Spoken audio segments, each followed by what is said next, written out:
Welcome to Your Iconic Image. If you want to take control of your image and be a power player in your space, then this is the show for you.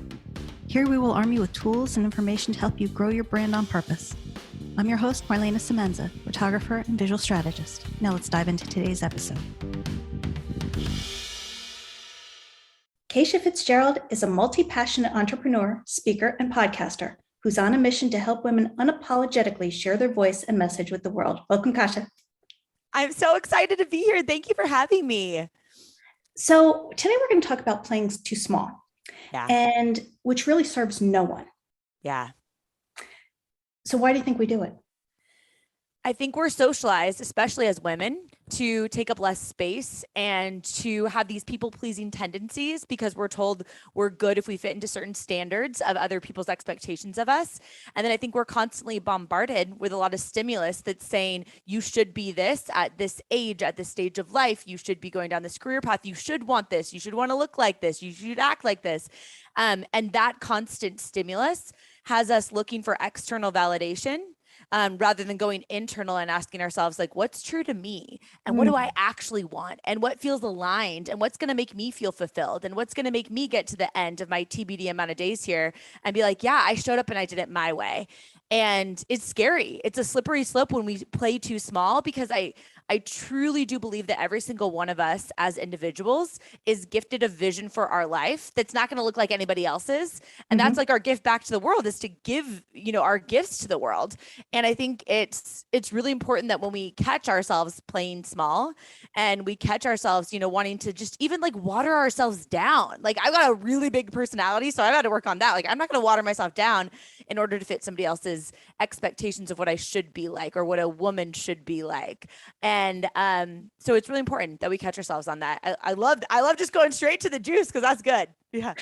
And I tell clients that all the time too, because if you don't share who you are and what you do, first of all, somebody needs to hear it the way you're going to say it. Yep. And needs it the way you're going to do it.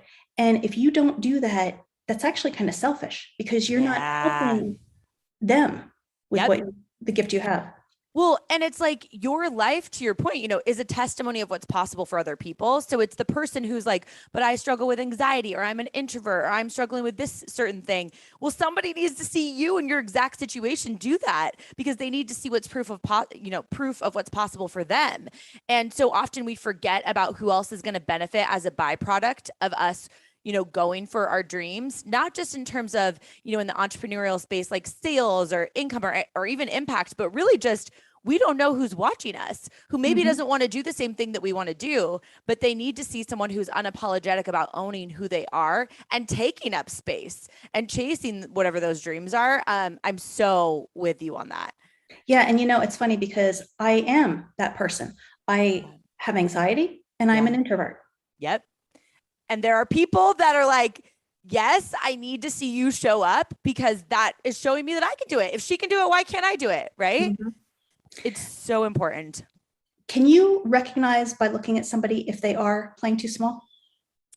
I can recognize it by body language often. If they feel as if they're unsure of themselves and they're second guessing themselves. I can tell pretty quickly when I'm talking to someone if they have people-pleasing tendencies where they're not able to make their own decisions. I can pick up on the vibe of it, but it's when I ask them like, what do you want? Or what are you excited about right now? What follows that question, what their answer is, that's when I can really tell if they're even letting themselves think about what's possible for them.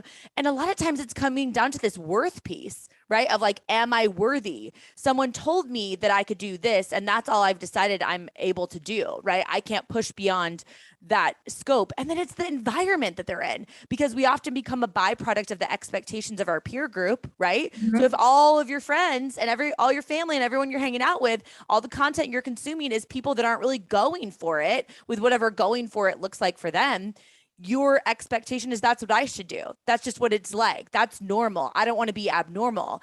And because as humans, we are wired to want to stay in community. We want to protect ourselves. We want those familiar thought patterns. It's understandable that we do it. It's understandable that we play small. It's then having to go back and challenge that primal programming that we have to say, like, what's a different course of action? What's that going to look like for me? And how good could it get?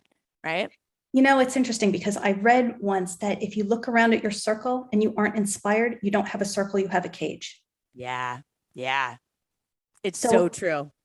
so how do we break out of that? How do we learn to play bigger and take Yeah. up more space? I think some people that are very analytical driven, it's actually helpful to just sit down and take inventory of the people that you're spending time with. Like, are you the one that's the most ambitious one? Are you the one that's that's the healthiest? Are you the one that has the strongest relationships? Because, like, even take it down to relationships. I don't want to hang out with people that aren't in marriages where they are happy with each other, right? I just don't want that energy around me if I want to have the foundation of my marriage be something that I'm excited about. I also Mm-hmm. don't want to be the biggest thinker in the room, in all rooms, right? I Mm-hmm. don't want to be the person who's constantly like pushing the envelope. So it's really starting with first like taking inventory and saying, like, who physically around me am I actually spending time with, and what is their influence on me? Because everybody's influencing us in some way. And it's not to say you have to have your entire circle be people that are, big thinkers chasing their dreams, going for it. Like, there's a need for all different types of people in our circle,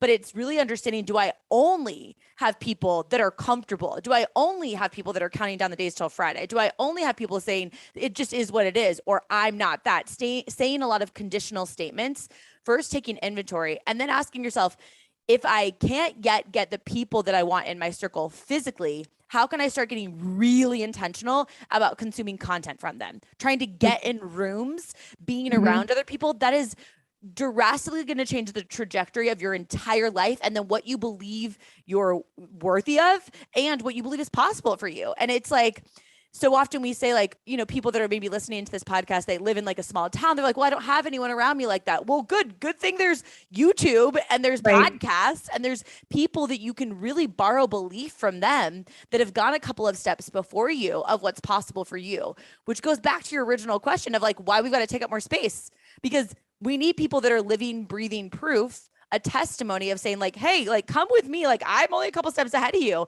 I can Mm-hmm. show you that this is possible for you too. But it really comes down to just like very tactically, I think, asking yourself, like, who do I actually spend time with? Whose content do I actually consume? What am I filling my mind with? And is that actually conducive to where I want to go? Is that Mm-hmm. contributing to the thought patterns that are going to help me just elevate to that next level with whatever it is that you're working on? And starting there can be, really informative of like, whoa, I don't have anybody in my circle. I mean, I got to that in my entrepreneurial journey. I got to that at a certain place in my business where I hadn't been around anyone that had earned more income than I had just run into in my business. I was like, Mm-hmm. I don't physically know anyone. My parents, like, I don't have anyone that has made the amount of income that I was making. And I had to quickly take inventory. I was like, well, I don't have these people around me physically yet, but I need to go borrow belief from someone that's gone before me. I need to check in on the narratives that I'm telling myself about people that make a certain amount of money, right? Like Mm-hmm. that type of stuff. It's really powerful, and it's really simple. It's not easy because we tell ourselves the story of like, I don't want to let people down. I don't want people to think that I'm quote unquote better than them or that I don't care about them. And that story is just a narrative that you're playing, right? Right. And that's our job, to take inventory on those thoughts too, you know? Yeah, because I know with various thoughts and things, if we bring it back to who told you that, Yeah. sometimes nobody told us that. It's just a scenario we have made up in our head that we keep Yeah. playing over and over. Yeah. And other people's, it's so often it comes back to like even just your upbringing or like a random thing that a belief that somebody else put on you that you did Mhm. not even question and you've adopted as your own. And I've had to ask myself that a lot of times. And even the last 5 years of being like, is that actually my belief or did somebody tell me that? And I just took it as my own. I don't even believe that's true. Like, I Mhm. don't believe that people that make a lot of money are quote unquote bad people. Like, I don't believe that at all. I'm like, where did I learn that? And maybe it does come down to who told me that or what situation came up that I then created that meaning, right? Since as Mhm. humans we're Mhm. like these meaning creating machines, I'm like, where did I make that up from? Like, that's not working for Yeah. me. So I need to either like completely change that belief, or if it makes sense, adopt it in a different way. But in that case, it doesn't. And I also am a strong believer that each level may require a different set of people around you. And Yes. and that's okay. You're Yep. not leaving anybody behind, you're not letting anybody down. You're just trying to continue to gain knowledge from people that are doing it bigger, better, and are at a point where you want to be. Yeah. And it's really interesting because so often like we have this narrative of like not wanting to leave people behind, but it's really, you are a living, breathing proof of a testimony of someone who is going after whatever their version of great is. Right. A lot of people settle in this good and they've got this gut feeling that they want more, and more meaning more alignment. It doesn't have to be, being an entrepreneur or being a podcaster or putting your message out into the world. It doesn't have to be that. It's just what actually feels right for you. And then understanding that you've got to have people around you that are also working on those things. And, even like health wise, take inventory of your circle. It's like, if you are the most health conscious person and you're working on a health-based goal, can't just hang out with people that are also wanting to like eat Doritos right before bed every night. Like that's not going to serve you. And it's just so simple. And I love this conversation. I love this logic because it is so practical and tactical that you can just implement who is around me. That's it, right? If I want to go this direction, I have got to find someone that has gone before me. And then we have to then understand that that's our responsibility to be that person that's gone before someone else. And I love this. I love it. So how did you find your people? First through podcasts, which is actually why I wanted to start a podcast in the first place, is when I started to take inventory and I had really big goals in the entrepreneurial space and the type of impact and income and fulfillment that I wanted to have and just the direction that I wanted to go. I was like, I don't have a lot of these people around me that are showing me what's possible. So I started to find podcasts and YouTube videos and consuming content and getting really intentional about the people that I was following on social media and making sure that it was people that I could borrow belief from of what's possible for me until I had that belief in myself. And because of that, I learned so much from listening into people's conversations that were a couple steps ahead of me in their business journey and their mindset and what they believed was possible. And that made me want to start a podcast myself because I was like, gosh, I've learned so much from podcasters. I've learned so much from just like creeping in on these conversations and feeling like, wow, that would be really impactful. So I started my podcast almost 3 years ago, partially based off of thinking, if I've learned from that, maybe I could give that gift to someone else who can connect with me and I'm maybe just a couple steps ahead of them. And I can be like, girl, like, come with me. We got this. We can do it together. Right. And, I think it's also important to note to people that you don't have to take the exact same steps or follow the exact same path as somebody else. I know one of my favorite quotes was by Bruce Lee, and he said, take what is useful, reject what is not, and make it uniquely your own. And I think when we do that, that's when we start to really find who we are. Yeah. And it's really interesting because there's no possible way as completely different humans that will ever have the same path as somebody else. Right. Like it's just like, it's absolutely impossible that with the different strengths and weaknesses that I'm gifted and the curveballs that I'm thrown that are teaching me how to learn and process through, it's like, there's no way that any path is going to be linear in the first place, let alone even trying to copy somebody else's path, because we have no idea what's going on behind closed doors for any other human in general. And we're responsible for curating an environment in our head that's conducive to getting us where we want to go. So the conversations that we're having in our head we're never going to understand what other conversations somebody else had to have in their head to get them there. Right. We have to I think it's really interesting because you hear a lot like, don't compare yourself to other people.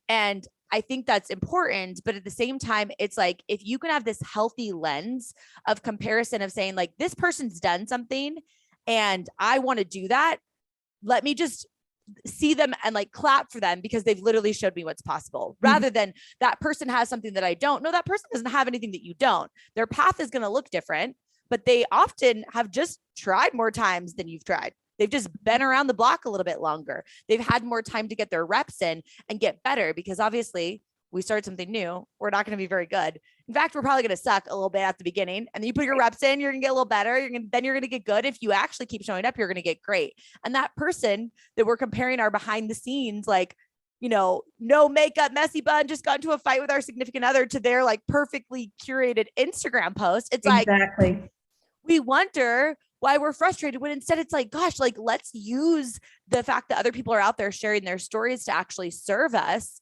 and show us what's possible. And then to your quote, like the Bruce Lee type of thing, it's like, put your own little remix on it, right?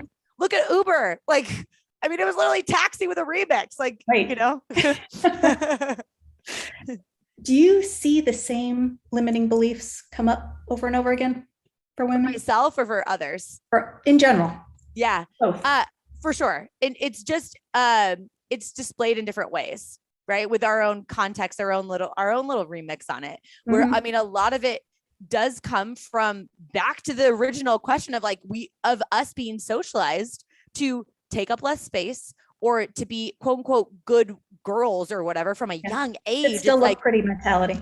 Yeah. It's just, it's so ingrained in us. And then it's just, we're pumped all of this messaging that we need to want all of these things in order to feel like we're worthy. So I think a lot of it does stem from like primal nature of wanting to belong, from our brain that is wired to want to keep us in these familiar thought patterns. That's not wired to go jump off into the unknown because we don't have those repeated behaviors so often that I think most of us stay stuck in the familiar, even if we know that we don't want it, because we're more afraid of what could happen if we jumped into the unknown because it's unknown and we're just not wired for that. So I think a lot of it comes from how we're raised and our culture. And then a lot of it is honestly just from that primal nature that we have to ask ourselves, like, are these thoughts working for me? Because they're driving my behaviors and my actions. So how can I kind of get to the root of what's coming up and solve it at that root level rather than trying to solve the symptom? Right. Which I think so often in our culture, we're talking a lot about the symptom in general, right? Like, I'm not even going to go into like healthcare and all that, but like, you know, we're just fixing, like, let's just Band-Aid this. Right. But it's like, if we take time and actually like dig in there and like get to the root, I'm like, it's a childhood belief combined with all of these layers of expectations of other people on you. That it's like, who the hell are you? Right. And like getting into what that actually is. And then saying, how is my primal brain, which back in the day is used to protect us, how is it actually not serving you? Because it's keeping you stuck. When you want something else, it's telling you that you can't have it, which is so interesting. I love geeking out of like psychology, sociology. So important to really catch those thoughts. You know, and I think there's a back track kind of playing that's almost imperceivable. That is almost the scarcity mentality, where if she succeeds, then there's one less spot for me. And that is just not the case. And I think, you know, especially as women, we need to get out of that mindset because there aren't limited spots. There's spots for everybody. Yeah.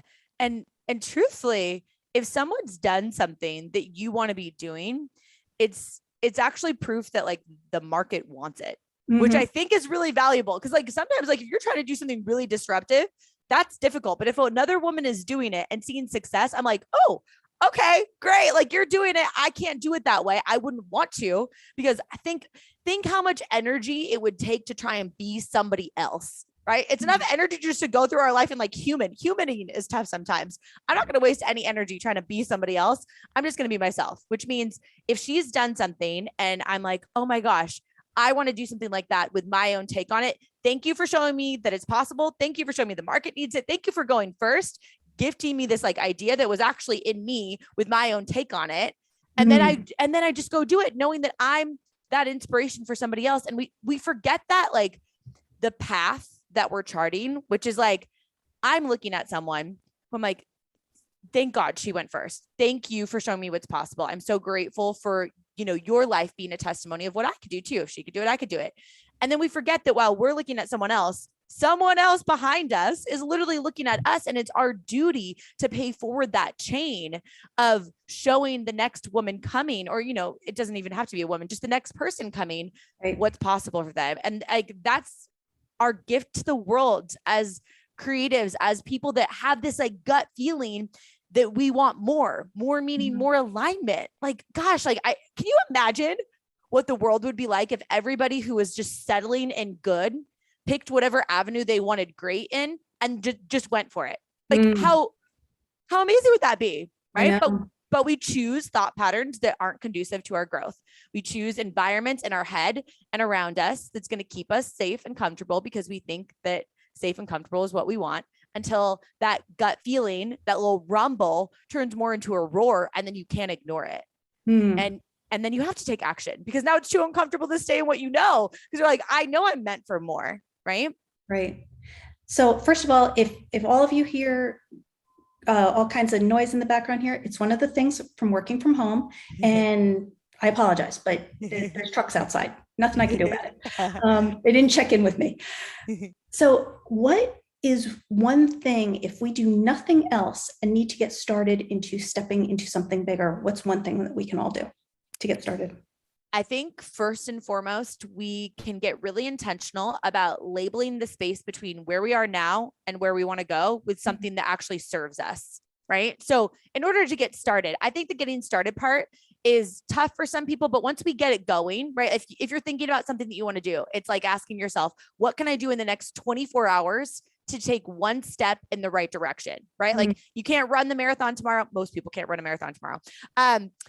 But you can sign up for the marathon, right? You can't maybe publish the book, but you can come up with the book idea. You can call your shop publicly. You can't maybe start the podcast tomorrow, but you can definitely tell people that you're going to do it to get some skin in the game. You can buy the mic, right? Like what's something that I can do in the next 24 hours to move the needle forward? And then as you're starting, it's then right straight out the gates, at least for me, it's knowing that, especially for the women that are really big dreamers and really big, have a really big vision that kind of freaks them out, which I do.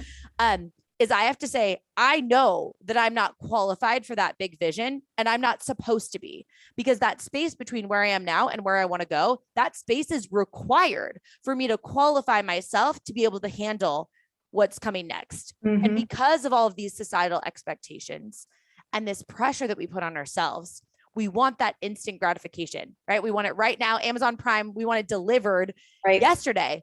But I actually am really intentional to make sure that I'm telling myself, I don't want it yet. My big vision, I literally cannot handle it yet because I'm not the person that can handle it.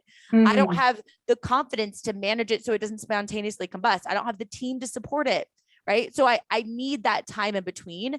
And where often we get stuck is maybe we can get started, but then we instantly hit this roadblock because then we see how far we have to go to get where we want to go. And then we label that space as overwhelming or daunting, or I can never do it. And then we just numb ourselves because we don't like that negative emotion. So we start scrolling social media, looking at somebody else who's doing it, thinking that person, has something that we don't, because we're, comparing our behind the scenes. They're carefully curated. And like, we just do this cycle. So to take it back to one piece, it's number one, what could I do to get started right away? Because that action is going to give you clarity of, oh, I liked this, or I didn't, or I did this and I'm not very good, but I like it enough that I'm going to keep putting my reps in.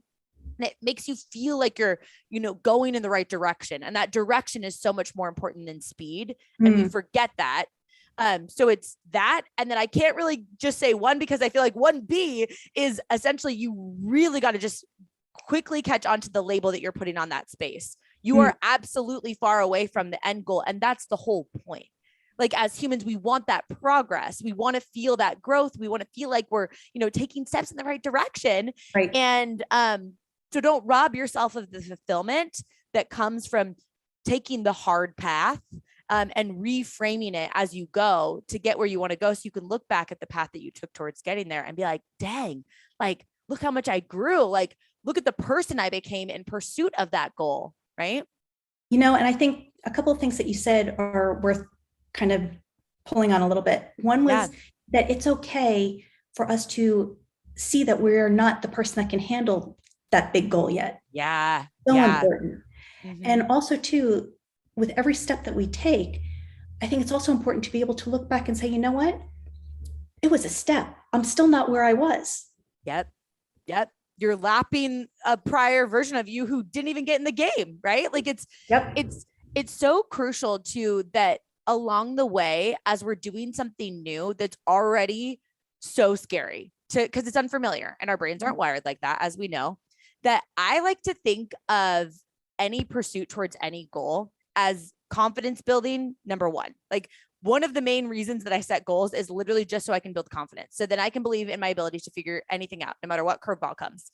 And I think of confidence like a bucket, where every single time that you show up and you do the thing that you said that you're going to do after the feeling that you said it and is gone, right? Like you keep that promise to yourself. It's like you're putting a deposit into your bucket. So it's like plop, plop, plop. Every single day you show up to the day, it's like, okay, what do I need to do today? The tiny little things to move the needle forward. And then you're just like plopping those deposits into your bucket, which means when your sister or some random girl that you're connected with on social media or your whatever cousin doesn't think that your idea is good or doesn't think that goal is important, or is like, why are you working on your health? Why are you working on your business? Whatever it is, right? It feels like somebody hit the side of your bucket. So a little bit of your confidence is going to slosh out, because as much as like is socialized out there of like, ignore everybody else, like blinders on, like that's just not real. Like as humans, we're literally designed to want to belong. So of course your feelings are going to be hurt. If someone makes fun of your idea or says your goal is dumb or says you're not going to get there, it's going to not feel like your entire confidence bucket is depleted if you've approached your goals with those tiny little wins and those tiny little deposits along the way, rather than if you just expected that you were just going to arrive and all of a sudden feel confident. It's like, I feel confident right now, but I'm also not confident enough to handle a vision of, for example, my podcast getting 1 million downloads a month. I'm not there yet in pursuit of that, but when I get there, I'll be able to handle it because of all of those deposits along the way. Because with 1 million downloads on your podcast a month comes a lot of people, which means a lot of people that also aren't going to agree with you or aren't going to vibe with you, or going to have negative things to say about you. And I can handle it at this level, but I need the time to work up to that next level, right? Which I think sometimes we forget that part is so crucial. And I think that's another thing worth, underscoring, is that you're not going to be for everybody. And that's okay. I love that so much, because I have no desire at all to try and make somebody like me. The end. Like, I just can't do it. And I had seasons of my life where, because I have such a big personality, that I would want to like, oh, well, I should be like this in this environment. I'm like, it is honestly exhausting. And especially for people listening into this that do have big goals, like I'm not wasting any of my energy that could be used to pour into the people that make my world go round, to take care of myself so I can actually sustain my mission, or to pour into the people that I am for. Like, it's just a disservice, because nobody likes lukewarm anyways. Like, who likes lukewarm, like a lukewarm cheeseburger? Like, get out, right? Like, nobody likes that. And so I think it's just reminding yourself that, I mean, I purposely try and show up as unapologetically as I can, because I actually want people that I'm not for to just move on, right? Just move on to the next, like there's plenty of people out there. Service, and they're doing you a service by doing that, because they have discounted themselves. Yeah. Which will make room for your tribe. Yep. And it's, I'm not going to be the person that they can see themselves in. I'm not going to be the person they can learn from, because for whatever reason, they don't resonate with me. And that's totally cool. Right. To your point, find that next person who's like, ooh, this person gets me. I want to connect with her. Like, there'll be people listening to this podcast that are like, who's this Kacia girl? I don't even know who she is. She's my jam. And then there's going to be people that listen that are like, okay, like that was interesting, but I don't need to go follow her podcast, or I don't need to go find her on social media. And that's totally cool. And that's like that unapologetic nature of all of us, of just saying like, this is who I am, take it or leave it. Like, that is what makes the world beautiful. I don't want a bunch of people like me, right, in the world running around. Like, I mean, that would be a crazy, crazy story. But I just think it's important that we all like lean into our own strengths. Love it. And with that, Kacia, I just have 4 final questions for you. Yeah. First one is, what's the best piece of advice you've ever given? Just that being me was the secret sauce. I think I've heard that in so many different iterations of just like, it's actually you. And so often we want to be more this or more that, right? Like, I've got a ton of energy, but I'm actually really not organized, right? I've got so much like desire to like be on stages. I can speak and I can go off the cuff, but like, if you give me a math problem, I'm going to struggle. Right. And it's like, it's almost like when you recognize your strengths are your gifted strengths and your weaknesses are things that like you can literally outsource, right? Or just don't even pick something that like you're not in your zone of genius of. The world just feels so much better. And I've really taken that to heart, where I'm like, I know what I'm good at, and I'm going to stay in my lane of just doubling down on what I'm good at. I'm not worried about the things that are my flaws. I'm more so just kind of focused on like, let's just be myself. Right. And I think a lot of us can take inventory, and we get really like insecure or sensitive about the things that we're not good at. And it's like, I just own it. Like, that's not something that I'm great at. So can I find someone else that can? And if I need to learn it, I'm smart enough to figure it out, but I'm not going to spend a lot of time focused on my weaknesses. Share this one thing on your bucket list. Oh gosh, so many things. I'm a big like adrenaline junkie, and I love like skydiving and bungee jumping and stuff like that. There's a So many really people that have been on the show want to jump out of planes. yeah, it's so, get you all together. it's so great. It's so great. I want to do the biggest bungee jump is in New Zealand. It's the highest bungee jump ever. I want to do that, and I'm probably going to do that in the next couple of years here. So when the toy companies finally get around to making an action figure of you, what 2 accessories will it come with?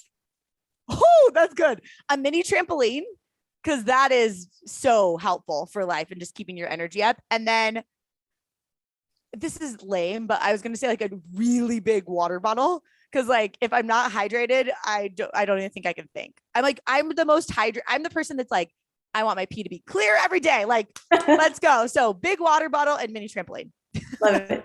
And how do people find you? My favorite social media platform is Instagram. It's just Kacia.Fitzgerald, Kacia. My podcast is called Empower Her Podcast, Monday, Thursday episodes. And I like to answer all of my DMs and hear what's going on. So yeah, come find me there. And also tell everybody about your text list. Oh yes. I also have a text list where I send out like fun little pump up text messages every Sunday evening. And then a couple of times throughout the week. It's kind of like if your fortune cookie and your bestie had a baby, and you can text me like the salsa dancer emoji on your phone, text it to 512-548-2728, and you'll get those free pump up texts. Love it. And also too, I know I actually follow your SheGoes Instagram too, which is fabulous also.